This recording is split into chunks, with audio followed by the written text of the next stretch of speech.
Madam Mayor, I'm not sure how many councillors there are across the United Kingdom, and I haven't totted up how many councillors there are in London.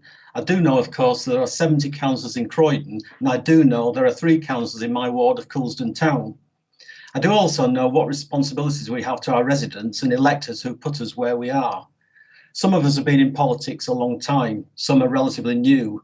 Either way, we 70 Croydon councillors have a duty of care to our residents, whether they support the Conservative Party, the Labour Party, any other party, or no party at all. We have a duty to listen to our residents and, where it's practical, respond positively or be honest about the reasons why we can't. We know how our residents would want us to vote on this motion before us this evening. Even if we are what we are, relatively small cogs in a much bigger wheel, the size and effectiveness of each of the cogs is important to the functioning of the much bigger wheel. For certain, Labour councillors in Croydon have inflicted reputational damage on our town through irresponsible financial management, or more accurately, irresponsible financial mismanagement. Reputational damage that's difficult to reverse, but it must be reversed, Madam Mayor. If Croydon residents should be led at all, it should be by those who lead by good example and not those who are in politics for the wrong reason.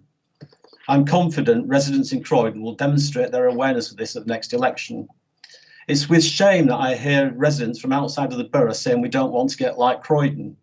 That's not why any of us came into politics, but it's being said, Madam Mayor, and those responsible should be held to account.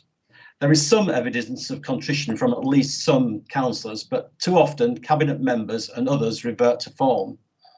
Croydon doesn't have a listening and responsive administration. This needs to change. That change may well come about at the next election when residents will decide which party is best suited to delivering local services. I'm proud to be a member of a party and group in Croydon that can restore faith in local politics and politicians. I'm confident Croydon residents will see a way out of what will be 8 years of failure.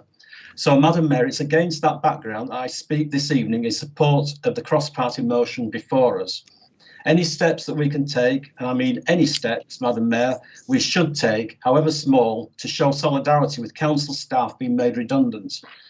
I'm a member of a Conservative group of councillors that has led the way in proposing the reduction in special responsibility allowances. These are baby steps, I know, relative to the size of Croydon's debt, but they're important steps all the same. The tiny cogs in that big wheel need to demonstrate that we're listening and responding to our residents in a way that the administration, unfortunately for our town, hasn't over the last 6.5 years.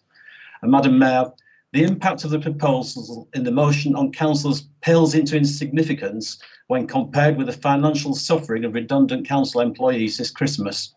This motion is one small gesture that shows we understand their pain, and I urge all members to support it. Thank you, Madam Mayor.